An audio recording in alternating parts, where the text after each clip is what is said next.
It's my pleasure to introduce Audrey Adkins today. She has been a dear friend for over, well, we just figured it out, 25 years now. We were both pregnant when we met each other, and my son's, well, I was pregnant, she was about to be pregnant, and my son's 24, so there you go. A little bit about Audrey. She is an accomplished blogger, author, and publisher. She's been published.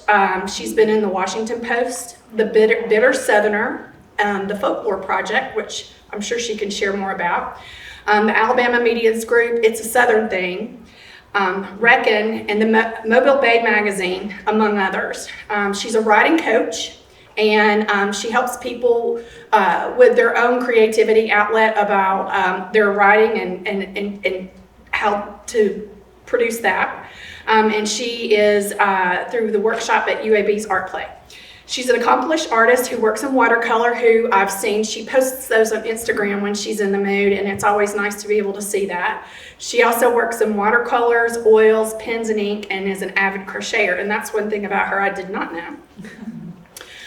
Here's one of my favorite facts about her, is she does a thing every day. She walks at least 30 minutes. No matter where she is, if she's on vacation, if she's back visiting her parents. She lives around the Highland Avenue area, and so she walks 30 minutes every day. And you can imagine that if you're walking somewhere, you see unusual things. Well, she sees something unusual every single day, and things that people have discarded, unusual signs, just all kinds of different things. So that's one of the things that she posts. She has an Instagram that's almost just dedicated to that. That's Audrey Walks, and it's kind of like her little chronicle of her daily walks of the things that she finds, and I find that to be so fascinating. Her and her husband also have like a standing date, and they pick an album, an actual vinyl album, and then they come up with a cocktail that matches the genre of the album, and they sit and they listen to the old vinyl record and enjoy their nice little cocktail. So that's kind of fun. Oh, that is so cool. So she is quite the interesting person, and I always do my Audrey accent whenever I say my friend is from Centennial, Alabama, and she's got that nice slow southern drawl. I wish I could talk like her, and I can only do that much of her. But without any further ado, this is Audrey. Yay.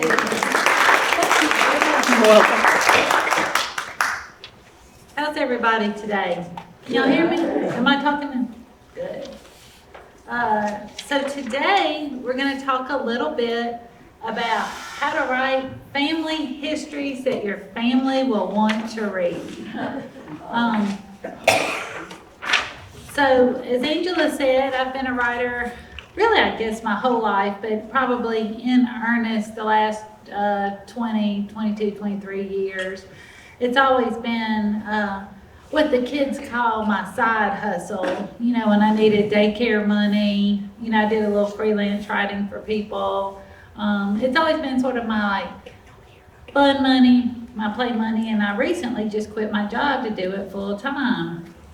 And thank the Lord, as I say here in the Methodist church, it is working out. So now I get to write all the time. I get to go out and talk to fun groups like y'all. I get to meet people, and I get to write about their stories, and it's a lot of fun. I also teach writing to people, and so I'm going to give you some tips today. What I teach is what they call creative nonfiction. Now, I'm sure everybody here had an uncle or a grandfather that told the tales. Every family's got their storyteller, their husbands, the guy that goes fishing, and they come back and say, that fish, it was this big. Okay, that needed a bigger laugh. Let's try. Note to self, do not use that joke anymore. Say it again and we'll laugh. There'll be more. We can laugh. But it's called creative nonfiction because you're telling your true stories, but you're using literary conventions to tell it in an interesting way, so that your family will want to read it. I'm sure we've all gotten the Christmas card with the letter that's, you know, on a legal size sheet of paper, single space, 8-point type, with everything that happened to everybody in the last year. This is not that. We're gonna do it better. And so I only have one real rule for writing your personal stories, and that is don't be boring. Write fun stories. Don't be boring. But there are ways that you can go about writing an interesting story. And I love it when things come in threes, so I came up with 3 things that will help us. Individuality, ideas, and imagery. Individuality, ideas, and imagery. So individuality is basically being yourself. I'm going to tell a story in a different way that you're going to tell a story, in a different way that Angela's going to tell a story, because we all have our own personal voice. It's like a fingerprint. When people read my book, a lot of times they'll say, if they know me, I hear your voice in my head when I read your stories. That's because I've developed my voice. Also because I have a distinctive Southern accent, but because I also have a particular writing style that's my own. It's like my fingerprint. And you can develop yours with a little practice. People write in different rhythms. People write, some people write with humor. Some people like to use a lot of similes and metaphors.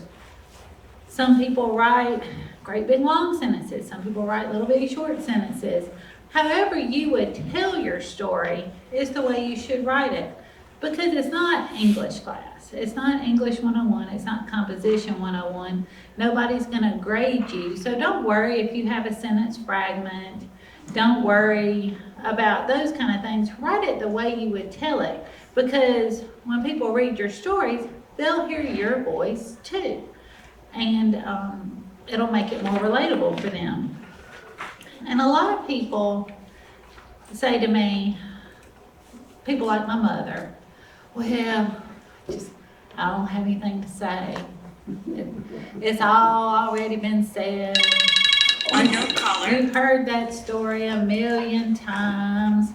But don't let those kind of things hold you back. If your husband's told a story, you tell it your way. It's your family history. So be brave. Just get out there and tell those stories. In my Tuesday night writing class, there's a lady, and her husband is a funny guy. He's the life of the party. And he's a big personality, and I've known her for 20 or 25 years too. And she's a funny woman, but in the class away from him, she writes the funniest stories. She just has us in tears with her stories, and everybody's like, "You're so funny." And she was like, "I'm glad to hear that, because for years, I thought I wasn't funny because he's such a personality." So you really just have to sort of make space to be yourself and let your personality shine through. So let's talk about ideas. What is the story? In the Christmas letter, people start on January 1. Little Bobby woke up, we made our New Year's resolutions, then we ate black beans and rice, and then Mama came over, and then we let the dog out, and then we watched some football, and then it was January 2nd, and then we got up and we ate some leftovers. Nobody wants to read that. This is not a travel log.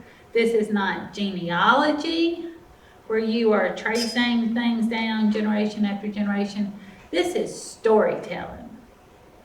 Storytelling. I used to work for a radio station, and every time I say something like storytelling, I have a little voice in my mind from our program director that would be like, storytelling. You can't get on the radio and say stuff like storytelling.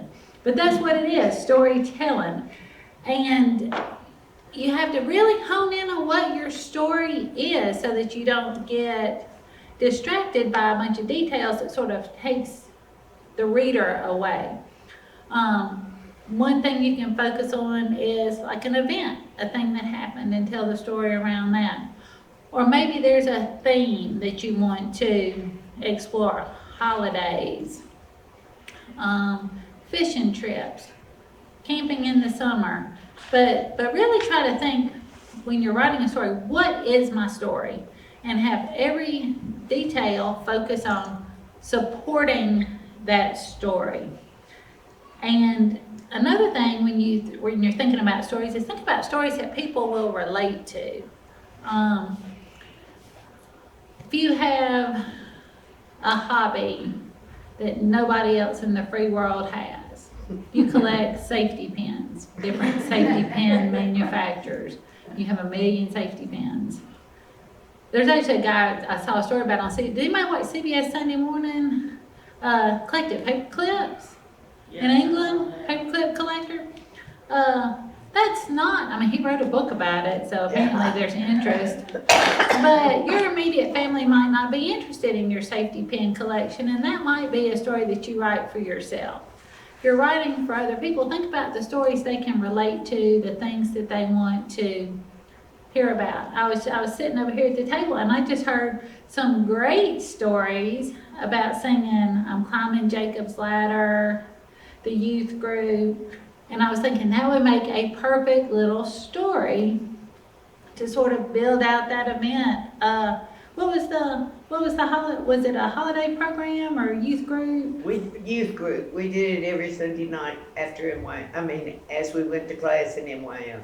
So it might be a nice little story to talk about, some memories from youth group, tied all together with we're climbing Jacob's Ladder, and be a real nice little anecdote that people would really enjoy reading, because I'm sure a lot of you can relate to going to youth group and having those special memories with your friends. So the final I is imagery. That is building the story. And so people can see it in their minds. I'm sure you all have read a book where you could just picture the whole story. Picture the building, picture the people, what they were wearing. So when you're writing your stories, instead of just listing events, think about how you can really create the scene. And one thing people want to do is talk about what things look like. Angela was wearing a green and brown dress. It had paisleys. She's wearing flat shoes. But think about building a story that engages all the senses. I came to Riverchase United Methodist Church. We had chicken divan. It was the best chicken divan I ever had. It really was, ladies. Thank y'all. It was so good. It smelled delicious. The coffee, engage all the senses. I felt welcome when I came here. The lighting was kind of low and very flattering. I'm all about some low and flattering lighting. Just think about how you engage all the senses, pull in all the relevant details. Not every single detail, because they're not all relevant to the story, and people might drift off, but the really relevant, engaging details that build a story. The thing I like the most about writing true stories as opposed to fiction, y'all, I'm a terrible fiction writer. And one of the reasons is because you have to make everything up. When they say truth is stranger than fiction, that's the truth. That's some truth. You don't have to make up the weird things that happen or the interesting people that you meet. Like Angela said, I walk every day for at least 30 minutes. I've done it for nearly 2 years. I see some weird stuff I could never make up. I was walking the other day. I saw a pair of tuxedo pants with the underwear still in them. Now, how does that happen?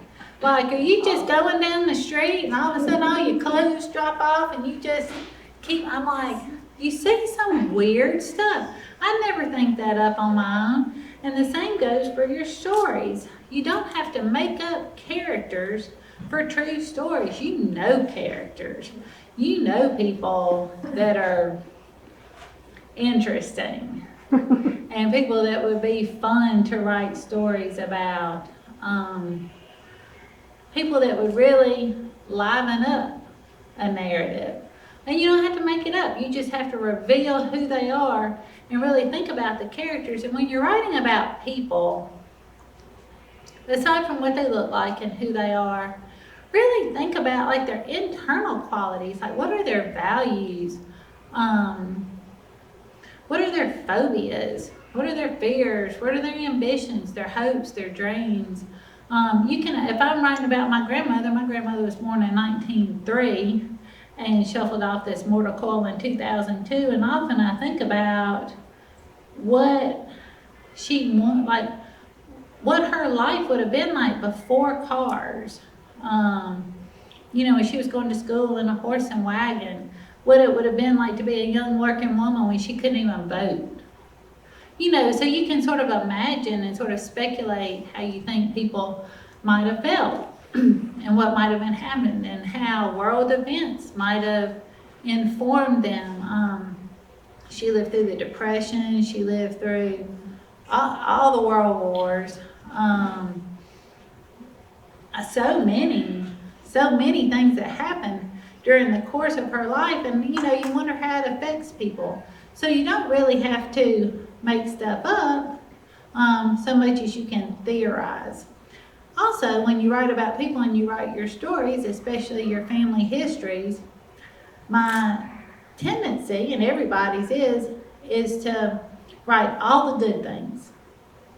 I thought my grandmother was a saintly woman. I worshiped the ground that woman walked on. She was fun and sweet, and we had a good time, and she taught me to play cards, and but she was not a saint on this earth like I think she is. She had her faults. She couldn't cook. She used to put ketchup on spaghetti because it's all tomato sauce. It is not all tomato sauce. She had a strong personality. She did not suffer fools, and she would let you know it. So when you write about people, it's interesting to build them as complete people, not stereotypes of, my wonderful grandmother. So think about that. Think about building characters, and then think about the time period your stories are set in, and how those time periods affect the story and what's going on in the world around your story. Setting can be the place, Riverchase United Methodist Church, Bessemer, Alabama, Citronelle, Alabama, where I'm from. Anybody know where Citronelle, Alabama is? It is a great metropolis, a thriving metropolis in northwest Mobile County. That's my hometown. It's also the oil capital of Alabama. Yes, Alabama has an oil capital, and home of the Oil Queen pageant.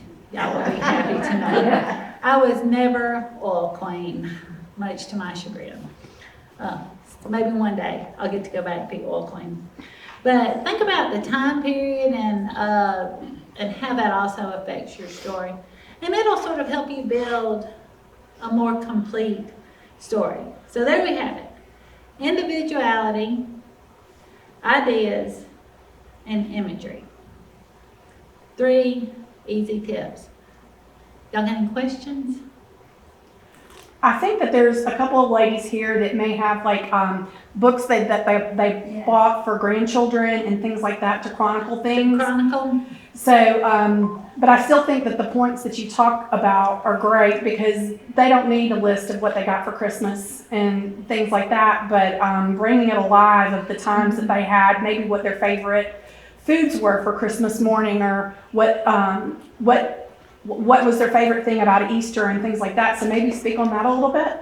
Yeah, those books are wonderful because they give you prompts. Yeah. One of the things that I find that people most want when they take my writing class is they just need to get started. You just need something to sort of kickstart that idea. So if you have one of those nice books that has favorite Thanksgiving memories, favorite childhood memories,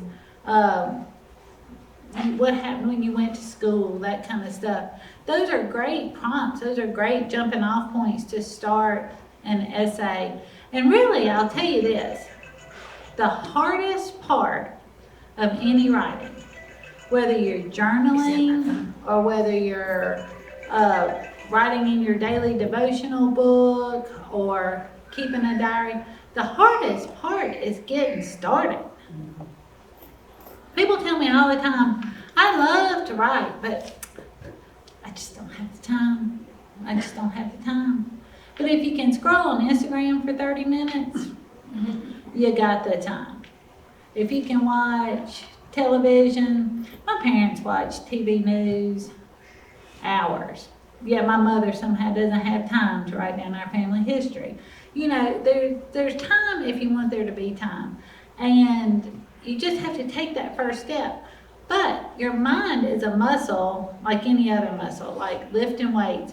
Once you start exercising that creative muscle, once you start writing, the more you'll want to write.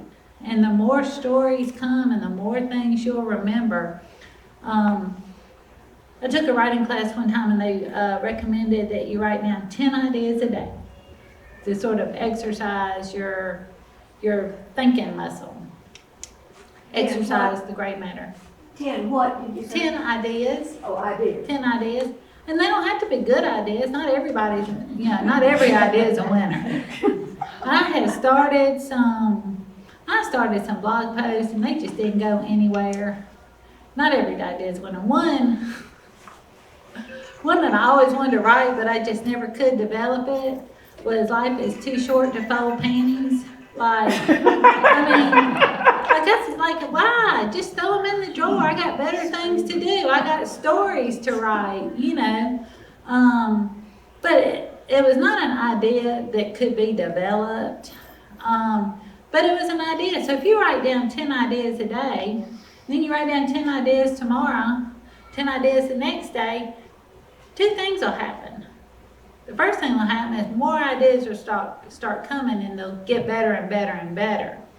And the second thing is that you'll have all these lists of things that you can go back and look through. And so when you do need a little something to spark your creativity, you can flip back through your list and see if anything jumps out.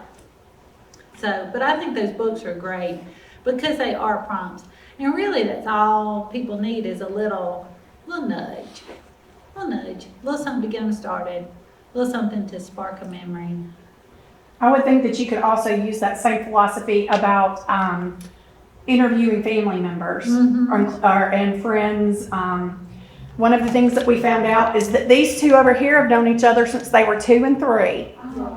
Now, can you imagine that? That right there, I mean, would make a great story to share, and then I'm sure your families would love to know that too. Oh, absolutely. So even little nuggets like that, but like interviewing people, I guess the point is the prompts that you're talking about, having those is a way to make people feel comfortable, to get them to talk about things that have happened. And if is anybody here familiar with StoryCorps? That comes on NPR, StoryCorps. StoryCorps was started by a man named Dave Isay. And I really can't hear you very Oh. well. Is the mic on? yes, ma'am, I can turn it up some more. Just a little bit. sorry about that.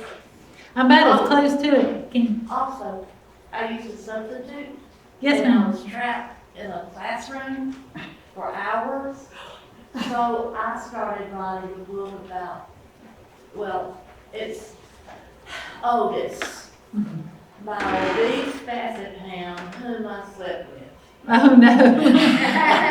Is that better? Can you hear me better now? Otis at the beach, Otis at the University of Alabama, Otis at my golf course, Otis.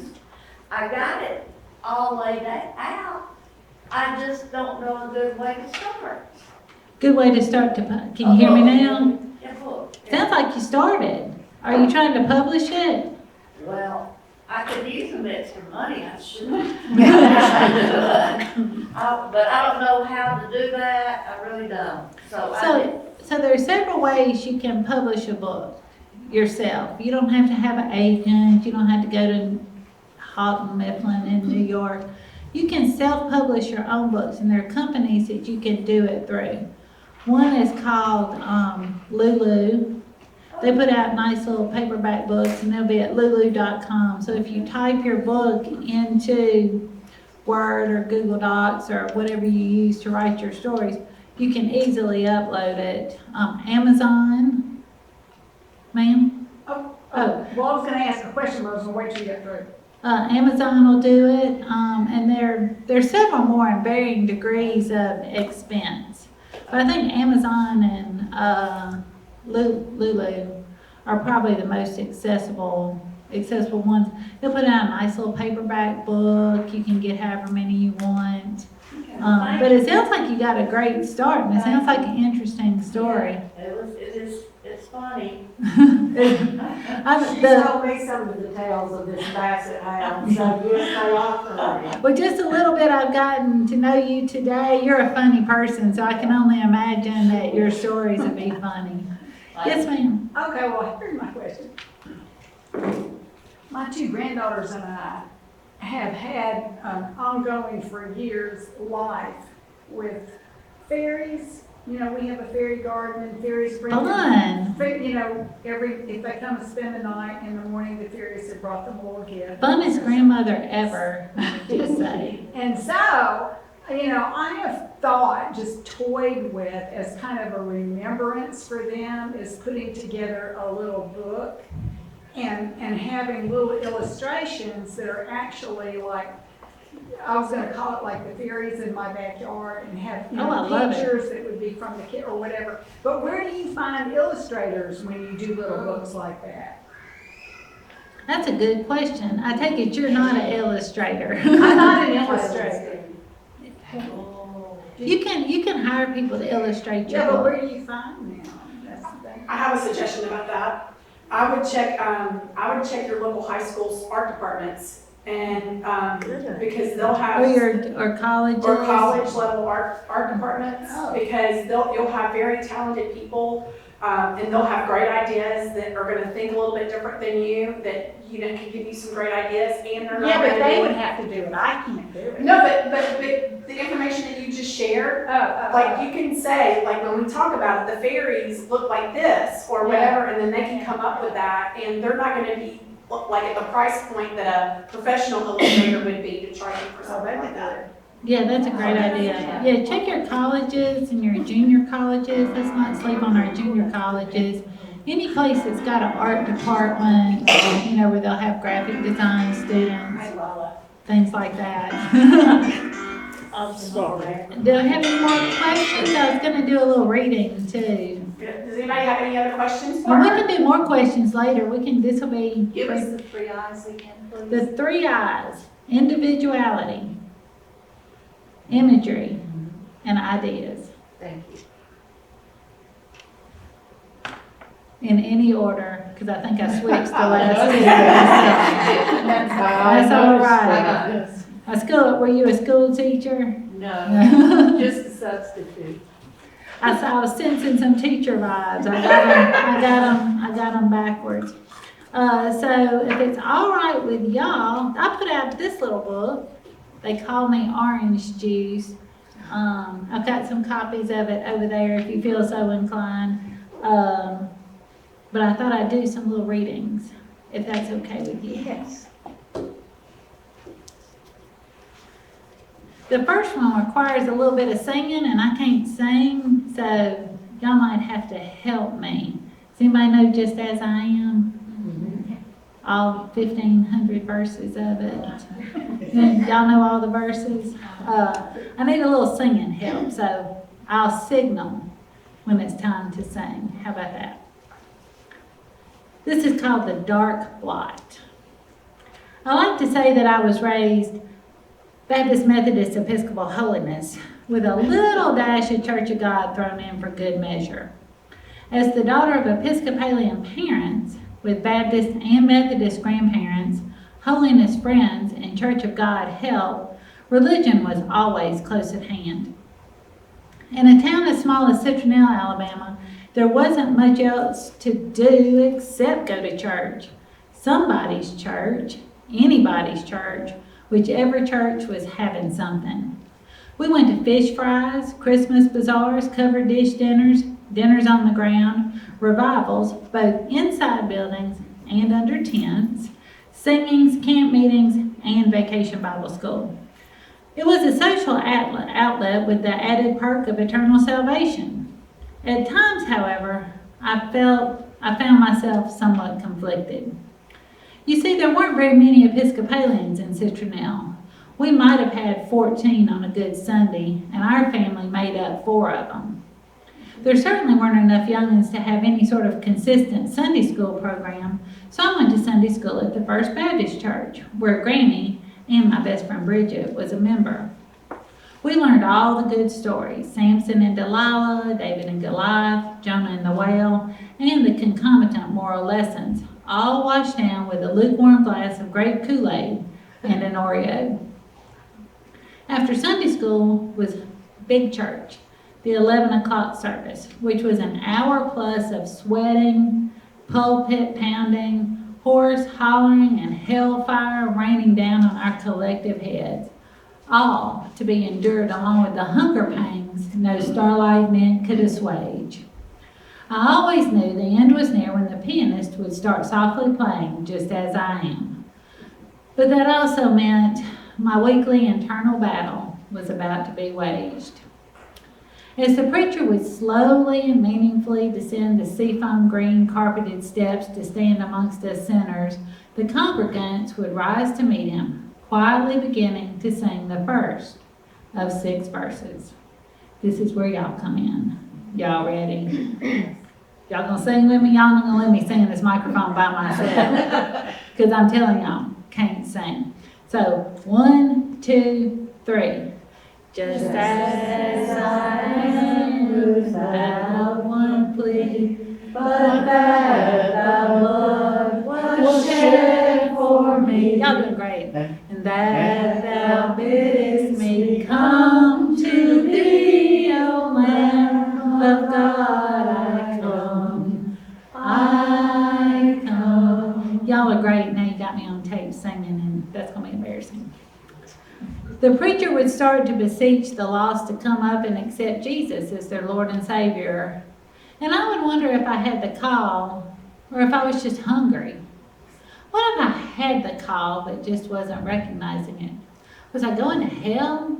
Could it wait until next Sunday so I could see if I was sure? Oh, dang, next Sunday we're going to the Methodist church for Family Day. Verse 2. Y'all ready? Just as I am and waiting not to rid my soul of one dark blot, to thee whose blood can cleanse these spot, O Lamb of God, I come, I come. A dark blot, I have a dark blot. I did lie to my mama when I said my stomach hurt too bad to go to school. Shoot, I've gone and given myself the dark blot of a sinner. I'm sure to burn in hell. I'd better go down to the altar. I'd better confess it all. I'd better fall to my very knees and pray for forgiveness from the one who can cleanse this terrible spot. Verse 3.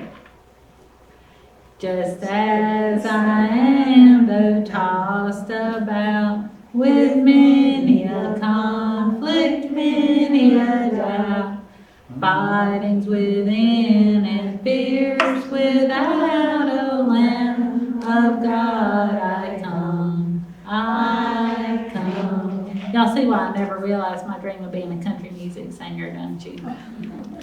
Wait a minute, if I go down to the altar, will that make me a Baptist? I'm supposed to be an Episcopalian. Can Episcopalians even go down there? I'll be at St. Thomas this afternoon anyway with my parents. I'll just bet I can have this whole dark blot problem sewn up then. Yes, yes, I have done those things which I ought not to have done. Good old Book of Common Prayer. I can handle this whole blot thing without ever having to expose myself as a sinner to this whole sanctuary of people who already think I'm a little weird and different because I'm not really one of them. Thank you, Lord. Now if I can just live till 4 o'clock. Y'all ready? Verse 4. Just as I am, poor, wretched, blind, sight, riches, healing of the mind, is all I need in thee to find, O Lamb of God, I come, I come. All right, right, folks, let's wrap this service up now. It's 12:15 and Mama's making crab meat casserole for lunch. All I need now is to get on home. Wait just a minute. Who is that woman headed to the altar? Couldn't she have gotten a call during the first verse? We're almost to the end. We were so close. Did I just sin? Is it a sin to want to deny somebody his or her eternal peace and salvation because you're nearly starved to death? Maybe I really am wretched. Maybe I'm just delirious with hunger. I'll fix this at 4 too. Verse number 5. Just as I am, thou wilt receive, wilt welcome, pardon, cleanse, relief, because thy promise I believe, O Lamb of God, I come, I come. Whew, okay, that was fast. She prayed, she cried, she's headed back to her pew to lean weakly on her husband, emotionally spent and somewhat sweaty. Whew, that was close. What's this? The preacher is heading back up the minty stairs. We're almost in the clear. We and our souls are in the heavenly home stretch. Amen.